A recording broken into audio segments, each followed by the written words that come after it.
Señal directa. El 4 de abril, el Comité contra la Desaparición Forzada de la ONU emitió una resolución en la que afirma que la desaparición forzada en México es sistemática y generalizada. ¿Cómo respondió el gobierno mexicano ante este señalamiento? Bueno, fue primero la presidenta Claudia Sheinbaum quien negó que en México exista la desaparición forzada sistemática, una declaración que secundó la titular de la Comisión Nacional de los Derechos Humanos. Vamos precisamente a la vía del Zoom, donde saludamos a Edith Olivares Ferretto. Ella es directora ejecutiva de Amnistía Internacional en la sección México. Edith, bienvenida, muy buenas noches. Muy buenas noches, Belén, y buenas noches también a toda tu audiencia en Guadalajara, Jalisco. Gracias por aceptar esta conversación. La primera pregunta es justo esto: ¿cuál es su opinión respecto a la reacción del gobierno mexicano ante este señalamiento de la ONU?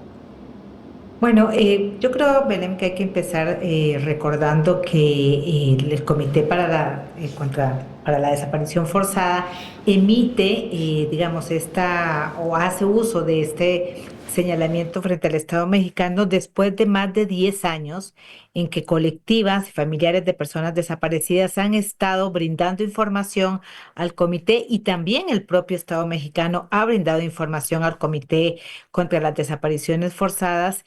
Y es en este contexto en donde se activa el artículo 34 de la Convención, y lo cual fue informado, como bien señalabas, el 4 de abril, y ahí el presidente del Comité para la Desaparición Forzada dice: vamos a activar el artículo 34, que lo que implica es que se va a solicitar más información al Estado mexicano sobre la temática de desaparición forzada. Y se activa reconociendo a nivel internacional que en México la desaparición forzada es un problema que se da, una violación a derechos humanos que se da de manera generalizada o sistemática.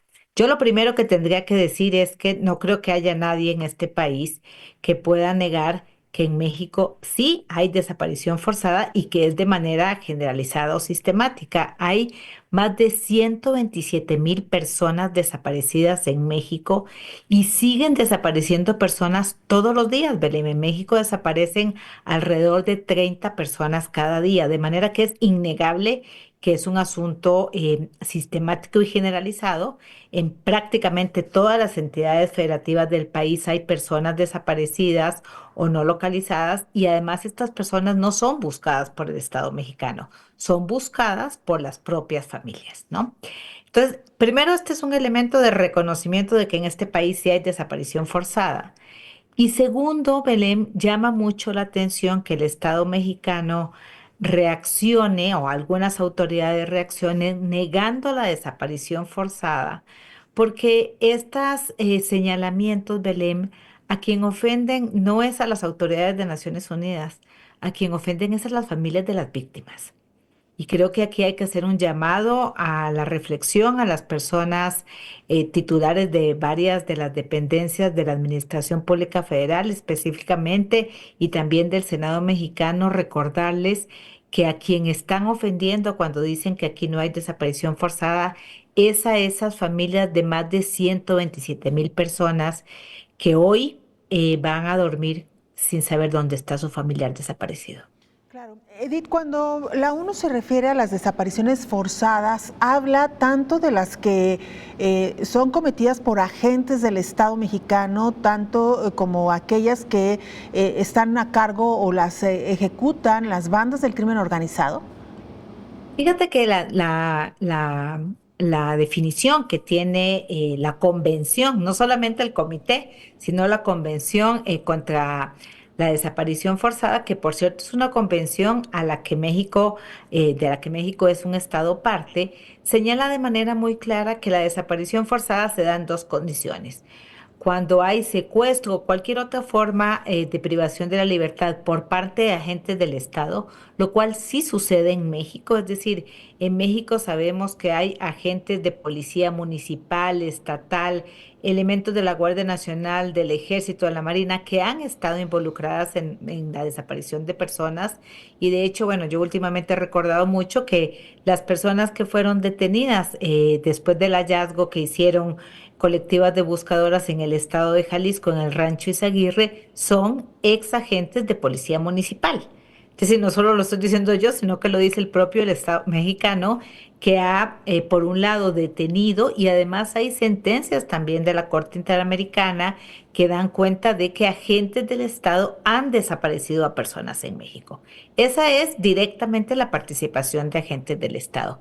Y la convención dice también, se da desaparición forzada cuando agentes del Estado colaboran, apoyan, autorizan o lo que se llama en la convención por aquiescencia de agentes del Estado, otros grupos o personas desaparecen a personas en el país, ¿no? Que es muy claramente lo que sucede en México también. Es decir, la convención y el comité señalan cuando hay grupos paramilitares, grupos del crimen organizado o personas particulares que desaparecen a personas y que lo hacen por acción u omisión de agentes del Estado, también hay desaparición forzada.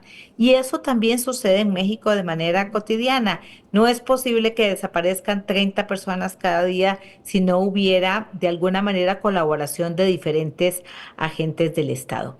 Y además, Belém, hay que recordar que la impunidad, la falta de búsqueda por parte de las instituciones del Estado también son condiciones que facilitan que haya desaparición en México. Y por eso es que se habla de desaparición forzada en México. No necesariamente es un contexto en que haya autoridades de alto nivel ordenando que haya desaparición, pero sí hay participación activa de agentes del Estado, tanto directa como de esta otra forma, que es, digamos, por omisiones o por acciones o por apoyo, colaboración. Claro, que justo esto último que usted menciona pareciera ser el argumento de la autoridad, principalmente de la presidenta y luego de la presidenta de México, luego de la presidenta de la Comisión Nacional de los Derechos Humanos, al matizar y decir justo esto: no hay una orden desde el Ejecutivo de perseguir o de desaparecer personas como ocurría y ocurre en otros países, ¿no? Justo acá en México, en esta llamada época de persecución precisamente contra ciudadanos que eran desaparecidos por orden ejecutiva. Sin embargo, Edith, me parece que el gobierno tuvo que ir más allá y justo esto: si bien al parecer no hay una orden ejecutiva, sí es verdad que hay agentes del Estado que de manera particular, quizá, pues están colaborando con los grupos criminales que están haciendo uso, y perdón por el término, pero uso de estas personas para actividades criminales, de los desaparecidos. Y esto que dices, Belén, digamos, creo que eso es un punto importante porque sí hay participación de agentes del Estado, tanto directa, insisto, como de manera de colaboración, de apoyo, lo que llama la Convención por Aquiescencia. Y eso creo que lo sabemos todas las personas en el país, pero yo iría un paso más allá, Belén, también, y creo que hay que recordar a las autoridades que el dolor que sienten estas familias, independientemente de cuál ha sido la intención de las autoridades, ese dolor y esa falta, digamos, esa violación a derechos humanos que comete el Estado mexicano, no solamente al, digamos, no impedir que suceda la desaparición forzada, sino que además el Estado mexicano no es eficiente en la búsqueda de personas, y por eso es que son las colectivas quienes han salido a las calles a buscar a sus familiares.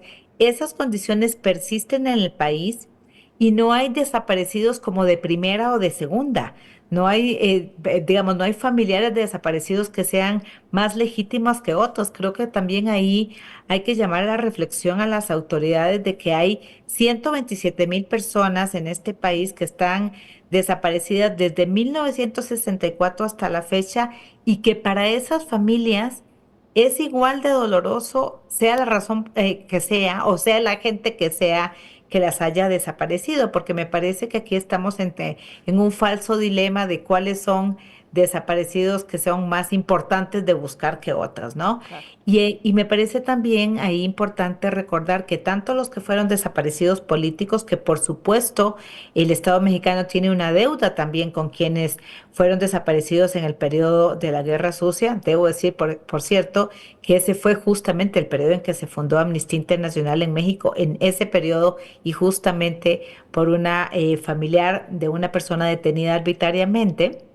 En ese contexto, de manera que somos muy cercanos desde Amnistía Internacional a esta problemática, pero que también las personas que están buscando a sus familiares desaparecidas la semana pasada, el año pasado, hace 2 años, también tienen derecho a que el Estado identifique, localice a esas personas y les diga qué pasó con ellas y Claro, por qué fueron desaparecidas, ¿no? Y claro. que ahí el Estado mexicano sigue teniendo una deuda y es una oportunidad, Belém, si me permites, para el Estado mexicano acercarse a los organismos internacionales, a la cooperación internacional, para poder iniciar la respuesta a esta grave problemática en el país. Sí, justo con esto queríamos cerrar esta charla. Lamentablemente el tiempo se nos agotó, Edith Olivares Ferretto, pero este llamado que hace Amnistía Internacional a no cerrar el diálogo, aprovechar esta oportunidad para, pues eso, identificar causas, patrones y soluciones junto a las familias, expertos y sociedad civil, como ustedes mismos lo han expresado a través de sus comunicados y las diferentes vías. Así que bueno, pues estaremos por supuesto muy pendientes del tema y atentos también a pues el trabajo que hace Amnistía Internacional. Muchas gracias y muy buenas noches. Muchas gracias. Si me permite solamente invitar a tu audiencia a que seamos solidarias con las familias. El próximo 10 de mayo de la marcha de madres de personas desaparecidas es momento de salir a las calles y estar del lado de las víctimas. Una fecha muy triste para todas estas madres que han perdido a algún hijo o algún ser querido. Muchas gracias y muy buenas noches. Muy buenas noches, Belén. Es Edith Olivares Ferretto, directora ejecutiva de